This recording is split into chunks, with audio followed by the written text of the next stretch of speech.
Can you imagine one who was the gentlest of men,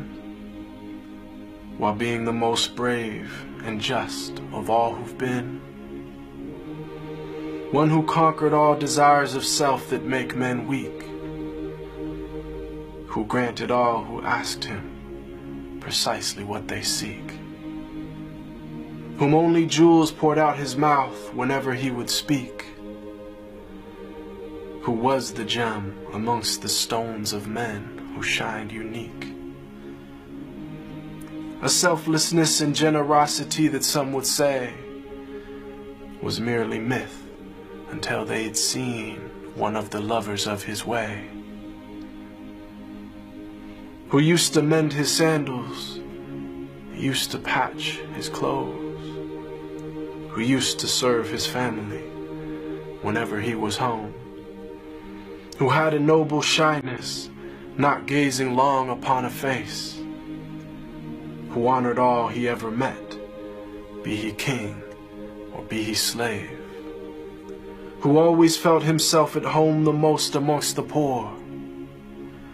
who never angered for himself, but only for his Lord, always just, always truthful, conscious of the one, even if it brought discomfort to himself and those he loved. A satiated stomach his whole life was rarely felt, not due to poverty, but preference of others to himself, who knew the time of day by sun, the direction by the stars, who'd walk amongst his enemies without a single guard, devoid of any trace of self, just humble and serene, eloquent but not verbose, just precisely what he means, whom all within his company felt light and sacred cheer, whom there was not a thing within creation that he feared, who loved to play with children and run races with his wives, who joined the festivities and honor customs of all tribes. When people yelled and lost their cool around him, he was calm, who asked forgiveness for his enemies, even as they did him wrong, who kept a goat he'd milk himself for people in his house, whose wives, when asked about him, said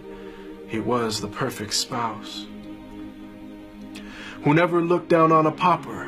or flattered once a prince, who called every soul unto the one without even a flinch. Every single gorgeous trait of character he had, of noble lineage, yet he was the orphan of his clan, one imbued with wisdom and piercing inner sight, yet he was the unlettered one, who'd neither read nor write. All knowledge and trait of character unflawed were placed inside his very being directly by Allah. The way to salvation and triumph after death, to detachment and joy in life with each and every breath, to walk the righteous path and never falter come what may.